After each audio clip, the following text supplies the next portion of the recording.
Mi nombre es Oscar Ñáñez y soy del estado de Querétaro.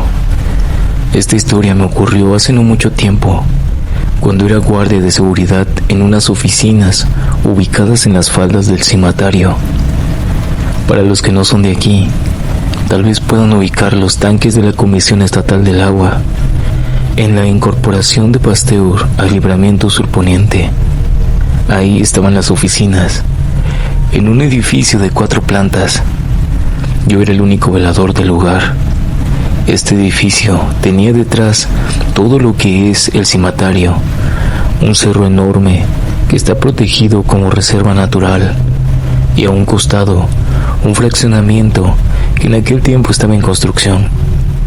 Del lado derecho había un taller de maquinaria y diésel en un terreno bastante grande, el cual era vigilado por don Pedro, un velador que con los años se había vuelto mi único amigo de trabajo, ya que siempre estaba de noche solo en aquel edificio. A pesar de lo grande del lugar, nunca ocurrió nada extraño dentro de las oficinas.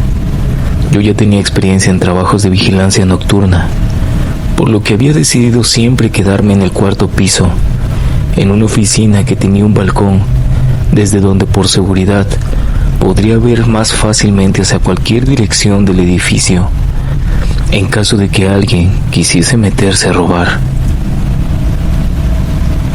El velador y el dueño del taller de las maquinarias me habían comentado en confianza que si alguna vez llegaba a escuchar algo raro, le marcara por teléfono a cualquier hora. Con el señor Pedro solía salir a platicar por las noches mientras nos echábamos un café.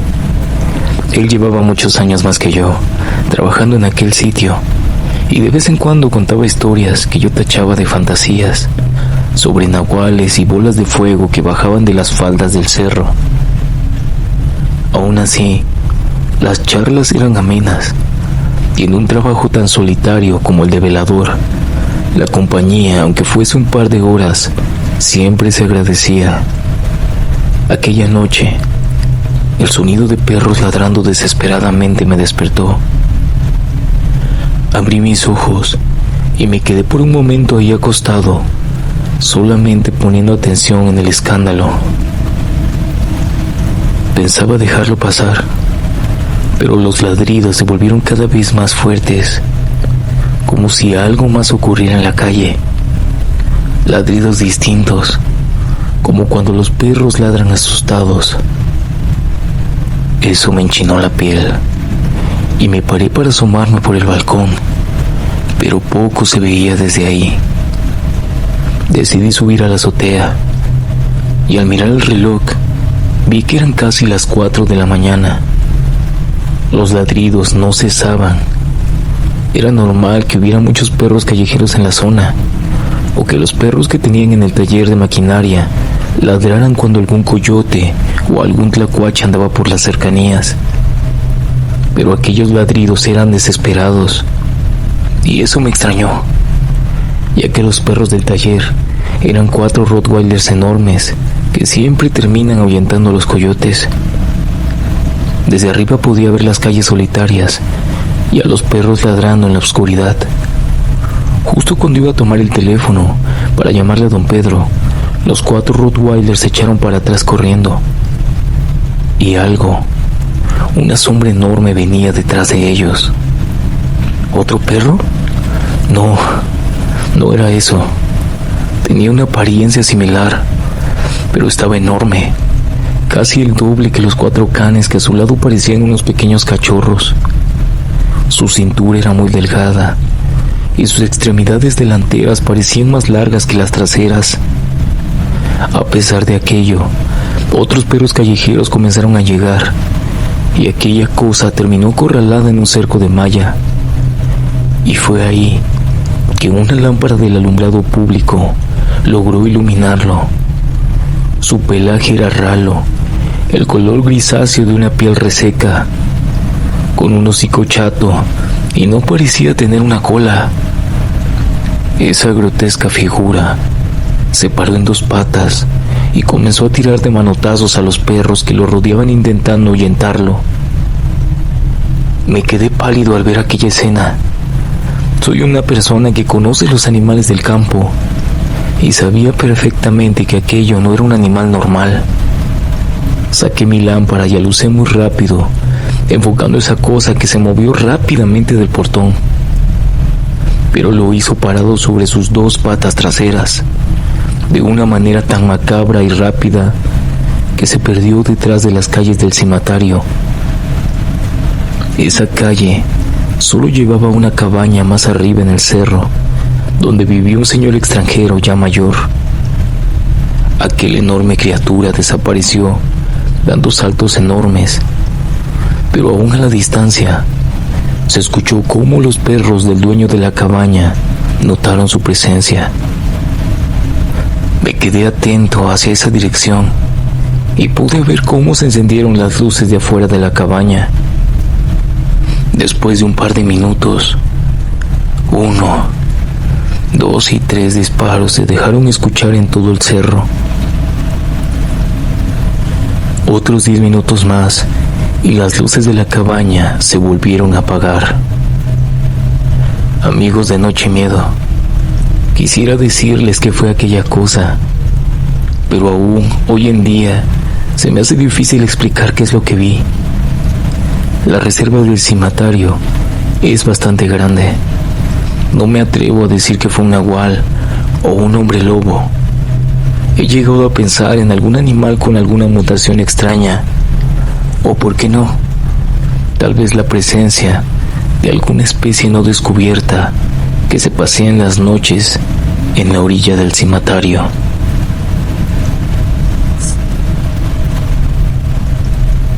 Has llegado al lugar donde la noche y el miedo se combinan. Toma un respiro, que este episodio apenas comienza. Esta noche estamos hablando de un estado con una amplia historia, que esconde en sus calles y carreteras un sinfín de experiencias aterradoras, desde el encuentro con criaturas desconocidas hasta el avistamiento de fenómenos ovni que te dejarán helado. Esperemos que esta entrega sea la primera de muchas. No dudes dejar tu experiencia paranormal en los comentarios. Te invito a que te suscribas y compartas este video con alguien a quien consideres le pueda gustar. Mi nombre es Jorge Munguía y esto es Noche y Miedo. Mi nombre es Fabián Martínez. Tengo 24 años y soy foráneo del Estado de México. Llevo pocos años en la ciudad, pero lo que les voy a contar pasó hace menos de un mes. Solía salir constantemente de antro con mis amigos del trabajo. Casi siempre terminábamos en el centro de la ciudad, donde por las noches estos lugares abundan. Éramos un grupo de 8 amigos, y saliendo del antro como ya era común, varios de estos se fueron a sus casas y terminaron perdiéndose, quedando solo los 3 más unidos, Juan y Paola. Estuvimos sentados un rato en los parques del centro, que aún ya de madrugada mostraban mucho movimiento. Bueno, los que viven aquí sabrán que ocasionalmente se pone un tianguis ahí en el Parque Cenea, que vendría siendo un parque justo en el centro histórico de la ciudad. Y pues, buscamos algo que cenar entre los distintos puestos que había, pero a ninguno se le antojó nada de lo que vendían. Juan, que era el único de nosotros 3 que era de Querétaro, nos dijo que conocía un lugar muy conocido de hamburguesas del otro lado de la Alameda. Tendríamos que caminar unos 20 minutos, pero que nos gustarían bastante. Yo, que soy de la Ciudad de México, no soy de arriesgarme a andar deambulando de noche en ningún lugar. Pero créanme, cuando les digo que Querétaro siempre me ha parecido una ciudad muy tranquila a comparación de otros lugares. Y con el movimiento en la zona más céntrica, no me pareció mala idea caminar un poco. La noche era muy agradable, ni frío hacía, y eso que ya daban casi la 1 de la mañana. Por lo que caminamos con calma por las calles de la ciudad, Y disculpen si no menciono los nombres, pero no conozco muchas calles aún. Solo sé que caminamos prácticamente rectos hasta llegar a la Alameda, cruzar la avenida y después llegar a un negocio de hamburguesas detrás del Estadio Olímpico. Ahí también había mucho movimiento a pesar de la hora. Comimos medianamente rápido y casi cuando estábamos por terminar, Juan recibió una llamada de nuestros demás amigos. Ya está, ahorita los alcanzamos ahí, dijo Juan al teléfono. Dicen los chavos que están cenando tacos en el centro, que los alcancemos allá y nos echan raite, o si queremos ir a su casa a tomarnos unas. Nos dijo Juan a ambos, entusiasmado con la idea. Y yo, aunque no solía tomar mucho, no tenía ningún plan. Y Paola vivía cerca de donde iríamos, así que tampoco se negó. Juan comentó que sería mejor tomar un Uber de regreso al centro, ya que no tenía muchas ganas de caminar. Pero estúpidamente, yo lo convencí de regresar nuevamente caminando. Le dije que yendo más rápido no tardaríamos ni 10 minutos, y servía que bajábamos la cena. Me arrepentí de esa decisión, y aunque Juan lo pensó, terminó aceptando. Caminamos con normalidad, pero desde un inicio algo no estuvo bien. Al ir cruzando la Alameda, vimos como 3 hombres nos comenzaron a seguir del otro lado de la calle. Juan y yo nos dimos cuenta, y aunque pensamos en pedir un Uber, en ese punto ya no era nada lógico quedarse a esperarlo, y parecía que todo se había quedado solo en aquella zona. Los 3 hombres caminaron más rápido que nosotros y nos adelantaron lo suficiente como para esperar justo en la calle por donde la primera vez habíamos llegado. Juan me dijo que nos iríamos por otra calle para no cruzar justo enfrente de aquellos tipos. Y para ese punto, Paola ya estaba prácticamente llorando. No recuerdo el nombre de la calle por donde subimos,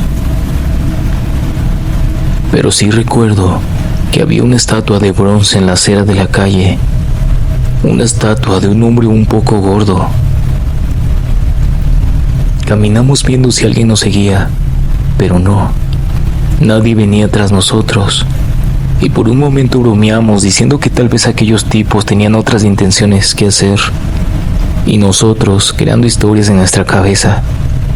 Pero ese momento de tranquilidad no duró mucho, porque mientras más caminábamos, los sonidos ligeros de pisadas nos hicieron darnos cuenta que alguien venía del lado contrario al nuestro. Pisadas como de guaraches o chanclas, por lo que solo nos llamó la atención, y como si hubiera aparecido de la nada, casi enfrente de nosotros, un hombre de unos 40 años, de talla pequeña y ropa como de manta vieja, caminó con las manos en la boca, como si algo escurriera de su cara. Se veía en un estado deplorable. Le preguntamos qué tenía con verdadera preocupación, y él, apenas pudiendo hablar, levantó la cara. De la nariz y de la boca le escurría sangre como si acabara de ser golpeado. Y fue ahí que al menos yo sentí algo extraño. Algo no cuadraba. Su apariencia física, su ropa, parecían atemporal. No como la de los hombres de los pueblos que vienen a vender sus artesanías. Todo en general parecía mucho más viejo de lo que se veía. Tenía unos guaraches de un tipo de piel que aún conserva el pelo de animal con la que fueron hechos, y su olor me transmitía un aroma de otra época, como el de los libros y la ropa vieja. Como pudimos, le dimos unos pañuelos para parar su sangrado. Yo no le robé, yo no fui, yo nunca he robado, dijo aquel hombre casi sollozando mientras caminaba alejándose de nosotros. Le pedimos que se tranquilizara, que se detuviera, pero a la vez nadie de nosotros quiso seguirlo, como si un mal presentimiento nos siguiera a los 3. Avanzamos nuevamente en estado de alerta, callados y caminando muy rápido, y justo para doblar en una esquina, Para ya prácticamente llegar al punto de donde habíamos venido, nos cruzamos con una fuente. Esas fuentes que hace muchos años solían dar agua a la gente de la ciudad. O al menos eso era lo que a mí me habían dicho en uno de esos tours por el centro histórico, cuando acababa de llegar al estado de Querétaro. Justo ahí cruzamos, y yo que iba detrás de Paola y Juan, solo alcancé a escuchar: "No mames, güey". Ahí, justo ahí en la fuente, algo colgaba. Alguien mecía los pies de un lado para otro. La oscuridad de la fuente tapaba su rostro, pero de la cintura para abajo, todo era alumbrado tan claramente que noté los mismos guaraches de ese tipo de piel con pelo de color claro, con unos pies maltratados que oscilaban como un péndulo. No había duda, eran los mismos. Te juro que me pareció como sus pies se movieron, como si aún aquel tipo estuviera vivo. Ese último movimiento me hizo correr por instinto y seguir a Juan y a Paola, que ya me llevaban bastante ventaja. Sé que lo que vi no fue una persona real. Lo sé porque investigué los días siguientes de algún hecho violento de este tipo en la ciudad. Y mientras lo hacía, también busqué la historia de este tipo de fuentes. Y el dato que me aterró fue que existían algunas en donde solían ahorcar a los delincuentes, a los ladrones de caballos, a los violadores y asesinos, hace más de 90 años. Buenas noches a toda tu comunidad. He visto tus videos y aunque no soy fanático de lo paranormal, me gustó tu forma de narrarlos. Y me atrevo a contarte esto, aunque tal vez no sea tan aterrador como todas las historias que publicas, pero lo hago ya que es algo real y que me gustaría contar para que ustedes también tomen precauciones. Mi nombre es Pablo Amaya, tengo 55 años y soy del estado de Tijuana, pero vivo hace poco en esta ciudad. Trabajo como transportista para una empresa de personal de una fábrica en el Parque Querétaro, ya casi a las orillas de la ciudad. Pero mi recorrido empieza desde Pirineos y zonas de paseos de San Miguel, para después tomar el libramiento y recorrer el resto de la 57 hasta el parque. O en ocasiones, por Fray Junípero Serra hasta salir a Juriquilla e integrarme igualmente hasta la 57. Realmente cualquiera de las rutas me resultaba rápida, por lo que solía alternar entre ellas cada ciertos días. Y en total, cada día realizaba 4 vueltas completas en horarios ya establecidos, por lo que uno de esos horarios era ir por personal a las 3:50 de la madrugada. Y ya que era un horario de salida de personal, un horario en el que salían muy pocas personas, por lo que el camión terminaba con solo unas 9, era la hora en donde menos personal solía llevar. Aquella noche, el traslado sucedió con normalidad. Salí del parque a las 4 de la mañana y por la época del año, el frío calaba los huesos. Me costaba sacar las manos de la chamarra para tomar el volante y la humedad del clima me decía que estaba a poco de llover. Decidí apresurarme ya que justo una noche antes, uno de los limpiaparabrisas se había dañado y no lo había arreglado debido al cansancio con el que terminó mi turno. Salí del parque rumbo a Paseos de San Miguel y en esta ocasión decidí seguir la 57 hasta integrarme en Juriquilla al anillo vial Fray Junípero Serra. Aún a esa hora solían verse muchos vehículos pesados sobre la zona. Eran los que mayormente encontraba en el camino. Pero cuando subimos la cuesta, después de pasar todas las oficinas que hay en lo más habitado de la zona, algo comenzó a ocurrir. No sé si fue el cielo, que comenzó a iluminarse con unos relámpagos violentos, o el hecho de que el camión comenzó a perder fuerza, pero algo me puso en alerta. algo no me dejó tranquilo. Mientras avanzaba lentamente, los vehículos pesados del lado contrario de la carretera empezaron a hacerme señas con sus luces, señas que cada vez me pusieron más alerta. Estuve atento al camino, esperando que tal vez se tratara de algún accidente o algún otro percance en la carretera. Pero mientras subía, era como si la carretera se hubiera vaciado por unos breves momentos. Y un sonido, como de un viento fuertísimo, pasó encima de nosotros, como si un avión hubiera pasado escasos metros. Miré por el retrovisor rápidamente, ya que esa ráfaga de aire cimbró el camión como si fuera capaz de tumbarlo. Yo no sé si por el hecho de ir a una velocidad muy baja, esto no ocurrió, pero me quedé aún más atento al camino, esta vez inclinándome hacia adelante para ver mejor la carretera. Y el cielo no ayudaba para nada. Seguía iluminando cada tanto los enormes nubarrones que ya estaban sobre la ciudad. Cada ciertos minutos, esos relámpagos llegaban al suelo provocando retumbidos que aún con el sonido del motor de mi camión podían oírse. No sé si fue aquello que me hizo voltear al cielo en un descuido. Y les juro, comunidad, que algo atravesó detrás de las nubes justo cuando un rayo iluminó el cielo.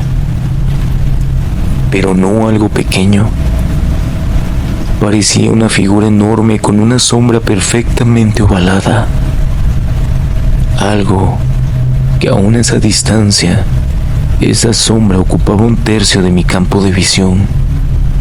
El relámpago apagó el cielo unos segundos y otro volvió a iluminarlo, pero esta vez aquella cosa parecía moverse a otra zona, por lo que a pesar de su enorme tamaño, se movía con rapidez. Eso en el momento me provocó escalofríos. Esa sensación de terror cuando ves algo que está completamente fuera de tu comprensión. Me sentí indefenso manejando en aquella carretera. Sentí que corríamos peligro y el camión cada vez subía más lento una de las últimas cuestas, por lo que había tenido que poner mis intermitentes. Y después de unos minutos, otra vez las señales de luces de los choferes del lado contrario. Pero esta vez logré ver cómo una sombra negra atravesaba los cielos con rapidez imposible. Y solo con la luz de la ciudad de fondo se vio pasar un par de segundos. Y no sé por qué, pero mi cabeza lo relacionó con el zumbido que unos minutos antes casi nos tumba. Pero esta esfera era mucho menor a la que yo había visto en el cielo. Era prácticamente del tamaño del camión. Miré por el retrovisor esperando no sentirme tan solo, no sentirme como un loco, de pensar que todo lo estaba imaginando. Y vi como un joven en los asientos de atrás ponía completa atención al camino, con unos ojos muy abiertos. ¿Estás viendo? Algo está pasando allá afuera, le dije como para descubrir si él también estaba consciente de lo que estaba surcando el cielo. Deben ser aviones o un dron, de esos que usan para el campo, ¿no?, dijo el joven con una voz que parecía asustada, más asustada que la mía, pero no respondí nada a su respuesta, ya que de nuevo, esa extraña sensación de ser perseguido me alcanzó. Los pelos se me enchinaron y sentí como una presión invadió el ambiente, como si el aire se hubiera puesto más tenso. El sonido de un claxon sonando detrás mío me hizo temblar. Por el retrovisor veía como una camioneta me echaba las luces y pitaba desesperadamente para después alcanzarme y ver cómo un señor me hacía señas desde su vehículo con ademanes desesperados y llenos de terror. Entendí que algo estaba arriba del camión y eso me puso aún más nervioso. El chavo que estaba despierto parecía aún más aterrado y la marcha del viejo camión empezó a frenarse. Pisé a fondo queriendo que pararnos fuera lo último que hiciéramos en esa situación. Pero el camión no dio para más y terminé orillándome hasta que esto estuvo completamente parado. El detenernos hizo que varios más despertaran, pero ninguno sabía qué era lo que pasaba. Solo me quedé ahí sentado, mirando por el parabrisas, buscando algo afuera en el cielo. Y aunque no veía nada, era clara la sensación de que algo estaba allá afuera. De un momento a otro, lo que pareció una nueva ráfaga de viento cimbró el camión, provocando que se moviera violentamente, como si en cualquier momento se fuera a ir a un lado. Las personas gritaron dentro de la unidad, pero desconcertadas igual que yo, sin ver qué pasaba arriba de nosotros. Yo esperé lo peor. No quise explicarles nada, pero pensaba en esa cosa, que esa cosa nos lograría voltear. Pasaron por mi cabeza muchas cosas: salir de la unidad y esconderme en el camino, o esperar a que nada pasara. Cuando esta vez el pitido fuerte de un tráiler pasó a nuestro lado, sonando como alertando de algo, y justo después de rebasarnos, una sombra negra a unos 30 metros sobre él, siguiendo su paso.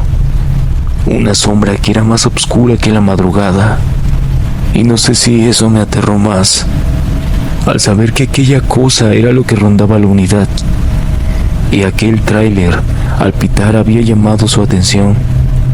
Los pasajeros parecían asustados, así que al ver que todo estaba bien con ellos, llamé a mi supervisor explicándole la falla, y me pidió que antes de que ellos mandaran apoyo, intentara arrancar nuevamente el vehículo. Y después de que pasaron unos 10 minutos, yo lo hice, y extrañamente el camión arrancó con normalidad. Yo, aún con las manos temblorosas, manejé con la velocidad normal, atento al camino. Esta vez no al cielo. Si algo tenía que pasarnos, yo no lo podría impedir, pero recé mientras manejaba. Pensaba en mi familia. Fue la ocasión que más tuve miedo. Y antes de integrarme a Paseos de San Miguel, un camión de transporte ladeado en el camino, ladeado completamente, como si algo lo hubiera tumbado. En otra ocasión, yo pensaría que era normal. Seguido veo este tipo de accidentes. Todos los días pasan en Querétaro. Pero esta noche, el ver aquella escena fue la cereza del pastel. ¿Acaso aquella maldita nave o cosa que volaba al cielo lo había tumbado? ¿Era algo que nos hubiera pasado a nosotros? Llegamos al destino con normalidad, pero aun cuando la unidad se vació, mis manos seguían temblando, apretando fuertemente al volante. Algo ronda los cielos de Querétaro. Tengan cuidado, amigos transportistas. De corazón, espero nunca pasen algo como lo que les cuento.